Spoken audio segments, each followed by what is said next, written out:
Just because somebody's a business owner or head of house or head of this department of this business or company does not mean they are the decision maker. So stop wasting your time trying to close them and find out who really is the decision maker.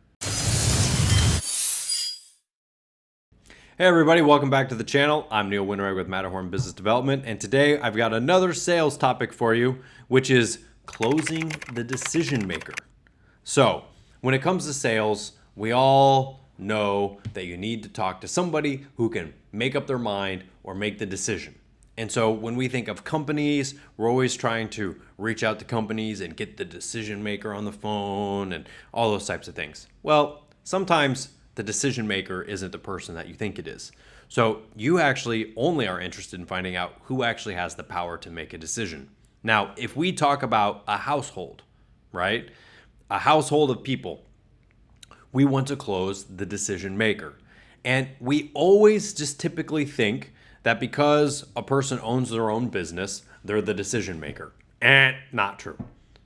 Not every house has a decision maker of the husband or the wife or whoever it might be. It can vary all over the place from business to business, from household to household as to who the decision maker actually is.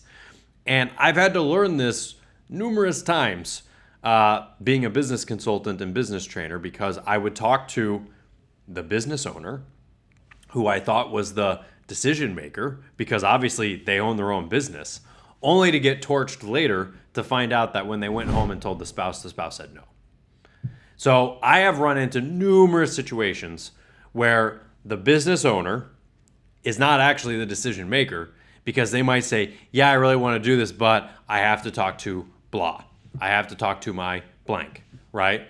So you're going to run into situations where the person that you're talking to, while yes, they should be the decision maker, is not actually the decision maker. And you have to listen to words like that. I have to talk to blank. Now, that doesn't mean that blank is the decision maker. And so what I always ask is, well, what is your husband or what is your wife or what is your business partner or what's your accountant going to say or whatever it might be, and try and gauge how important that person's opinion is to the close, to the sale. So I'll give you some examples. I've sat down with several business owners before where I had, let's say, the doctor and his wife.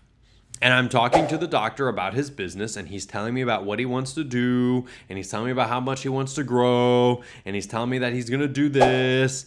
And the whole time, I'm looking over at the spouse who is not involved in the business, and they're sort of just like the whole time. Okay, what this guy says to me has no bearing or no effect at all on whether or not I am going to get the sale, because I have the real decision maker sitting over here. So what I do is I say, hey, ma'am, I notice you're probably not too keen on your husband spending some money and trying to grow the business. Has he tried to do this before? Oh, yes, he's tried this a number of times. Really? What happened? Did he not do what he was supposed to do? No, he didn't. He gets lazy. All of a sudden, I start finding out why this person is in disagreement with the spouse, why they don't want them to grow the business. Now, it's not that they don't want them to grow the business. They don't think they can.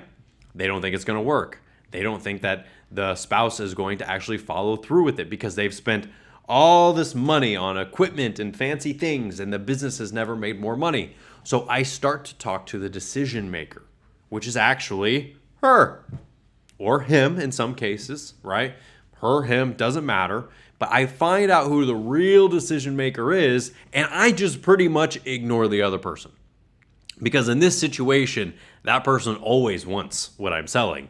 But it doesn't matter because I have to close the spouse. I have to close the actual decision maker. So what do?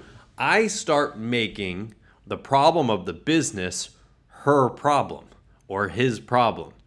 So, your husband works a lot and he's not really making very much money. That has to bother you. I mean, it must kind of suck knowing that he's working all these hours and you guys still can't even go on vacation. I mean, when was the last time you bought a new car? I start making the business problem her problem or the other person's problem. So I already know I'm going to close this person. This person is easy, okay? But it doesn't matter because I could get the money and have them sign the contract, and 48 hours later, they're going to call me up and say, oh, I can't because of this, and I can't because of that. So it doesn't matter what they say. I have to close the actual decision maker. And so that is who I put my time and my energy and my effort into. And I start making the problem that we're trying to solve that person's problem. I start showing them how it's actually affecting them, not just that person. And so I tie it all together and I get the decision maker happy. And it would usually, when I know I've got it tied together, I would usually go, so listen, I'm going to help your husband grow the business, but I need to know that you've got his back and that you've got my back. Because if you're not on board, it's not going to work. I want this to be something that we're all doing together. And I start to tie the decision maker into the process. And usually the decision maker goes, well, it's their decision to make, not mine. Boom, I got it. Because what they just said is they can do it and I won't get pissed off later. That is when I know that I now have the decision maker on my side, and now I can make this person be the decision maker. Now, in reality, they're not the decision maker, but I start to grant them importance as if they are the decision maker and go, listen, we can do this. We're going to make this happen. I need you to decide that you're going to change your ways. You're not going to slack off because we're doing this together. And I start building them up as if they can make the decision. The truth is they would have closed in 10 minutes. But now it's been a couple of hours because I'm trying to bring everything in together with this other person. But now I'm making them make the decision. I'm not saying, good, your spouse said that you can do it. Sign up now. Give me money. I'm acting as if now I can start closing them. They're already closed. They've been wanting it for hours. But now I'm going to grant them that importance of being the big person who makes that decision. And then I let them decide. And then everybody's happy. And at the end, the spouse gives you a big hug, thanks you for helping their husband, whatever it is, and you take it from there.